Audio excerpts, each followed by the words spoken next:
Hello everyone, welcome back to Sri kitchen. ఈరోజు ఈ వీడియోలో వెజిటేబుల్ సాలడ్ ఏ విధంగా తయారు చేయాలో మా చిన్నోడైతే చూపిస్తారు.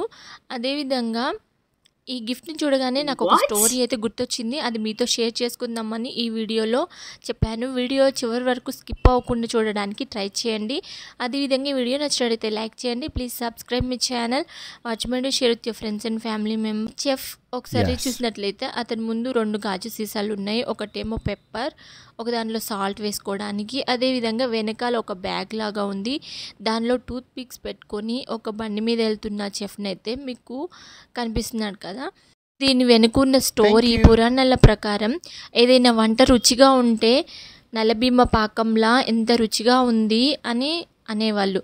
ఆ నానుడి ఎక్కడి నుంచి వచ్చిందో ఒకసారి అయితే చూద్దాము. నలభీమ పాకం అంటే నలుడు భీముడు రుచికరంగా చేసిన వంటని నలభీమ పాకం అని అంటారు. నలుడు భీముడు వంట చేయడంలో ప్రసిద్ధులని ఇతిహాసాల నుంచి గ్రహించవచ్చు. భీముడు మొదటి నుంచే భోజన ప్రియుడు, అందుకే తినడంతో పాటు చేయడం కూడా నేర్చుకున్నాడు. పాండవులు అజ్ఞాతవాసంలో ఉన్నప్పుడు విరాట్ మహారాజ్ కొలువులో వంటవాణిగా వలలుడు అనే పేరుతో వంటవాణిగా చేరాడు. భీముడు రాజుకు వివిధ రకాలైన కమ్మని వంటలతో మెప్పించాడు. ఎటువంటి ఆహార పదార్థాలనైనా నోరూరించేలా చేయగల నేర్పరి అతడు. ఇక నలుడు గురించి అయితే చెప్పడానికి, నలుడు కూడా అంతే. రాజైనప్పటికీ విధి ప్రభావం చేత అన్నీ కోల్పోయి చివరకు ఒక రాజు దగ్గర వంటవాణిగా చేరి అక్కడ వంటలు చేస్తూ ఉండేవాడు. నలుడికి పెద్దగా వంట రాకపోయినా అది ఒక వార్త ప్రభావం చేత నలుడు కూడా ఎలా వంట చేసినా అద్భుతమైన రుచి వస్తుంది అనే భావనలో అందరూ తినేవాళ్ళు చాలా రుచిగా ఉన్నాయి అని మైమర్చి పోయేవారట. అందుకే అత్యంత రుచికరమైన వంటలు చేసే వారిద్దరి పేర్లను కలిపి నలభీమ పాకం అనే పదం జాతీయంగా పుట్టింది. నలభీమ పాకం అంటే నోరూరించే పాకం అని అర్థం. చూసారు కదండి స్టోరీ. పిల్లలకి బెడ్ టైమ్ స్టోరీ లాగా కూడా ఈ స్టోరీ చెప్పుకోవచ్చు. చాలా బాగుంటుంది. వెజిటేబుల్ సాలడ్ ఏ విధంగా తయారు చేశాడో మా చిన్నోడు చూద్దాం. ఫస్ట్ అయితే పచ్చిబట్టాని చిక్కుడు జాతికి చెందినది. వీటిని చిక్కుడుగా ఒలుచుకొని ఒక బాక్స్లో అయితే పెట్టుకోవాలి. ఎప్పుడు అవసరం ఉంటే అప్పుడు ఎన్ని కావాలంటే అన్ని తీసుకొని యూజ్ చేసి మిగిలిన ఫ్రిడ్జ్లో పెట్టుకున్నట్లయితే చాలా రోజులు నిల్వ ఉంటాయి. పచ్చి బఠానీలో మెయిన్గా పోలేట్ ఎక్కువగా ఉంటుంది. ఇది ప్రెగ్నెన్సీ సమయంలో బేబీ యొక్క మెదడు వెన్నుపూస అభివృద్ధికి ఈ పోలేట్ అనేది ఎక్కువగా ఉపయోగపడుతుంది. మనకి డాక్టర్స్ కూడా పోలేట్ టాబ్లెట్స్ని సజెస్ట్ చేస్తూ ఉంటారు.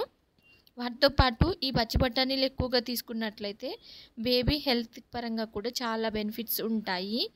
ఇంకా అదేవిధంగా ఇందులో ప్రోటీన్, ఐరన్ కూడా ఎక్కువగా ఉంటాయి.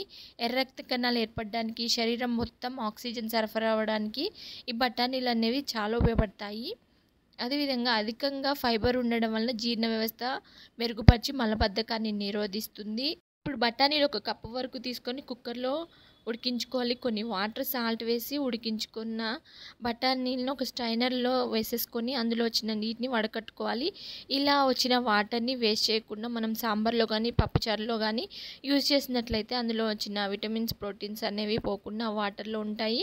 మనకు కావాల్సిన హెల్త్ బెనిఫిట్స్ అనేవి లభిస్తాయి. ఇప్పుడు ఒక గాజు బౌల్ తీసుకొని అందులో బఠానీలు, క్యారెట్, కీరదోస, టమాటా ముక్కలను అయితే వేసేసుకోవాలి. మా చిన్నోడికి ఈ విధంగా చేయడం అంటే సరదా, అందుకే చాలా ఎంజాయ్ చేస్తూ ఈ రెసిపీని అయితే చేస్తున్నాడు, వెజిటేబుల్ సాలడ్ని.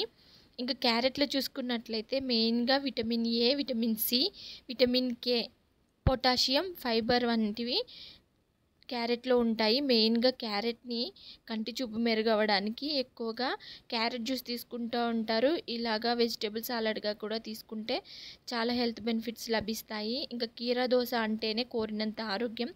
సమ్మర్లో మెయిన్గా శరీరంలో చెమట ద్వారా బయటికి పోయిన వాటర్ని తిరిగి సమకూర్చడానికి, అదేవిధంగా శక్తిని కూడా ఈ కీరా దోశ అనేది ఇస్తుంది.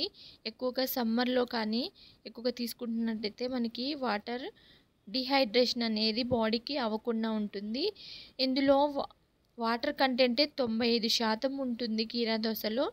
అదేవిధంగా ఇందులో విటమిన్ చూసినట్లయితే విటమిన్ ఏ, బి, సిలు ఎక్కువగా ఉంటాయి. కీరా దోశను రోజు సాలడ్స్ లాగా కానీ జ్యూస్ లాగా కానీ తీసుకుంటే ఎన్నో. ఇంకా టమాటా గురించి చూసినట్లయితే టమాటాలో vitamin A, folate, potassium, vitamin K, minerals అనేవి ఎక్కువగా ఉంటాయి టమాటాలో.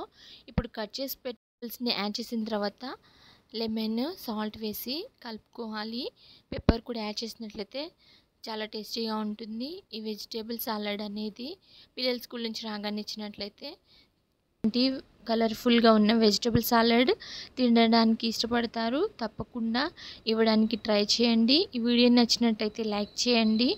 ఇలాంటి మరిన్ని విషయాలు తెలుసుకోవాలంటే తప్పకుండా సబ్స్క్రైబ్ చేయండి. Thank you.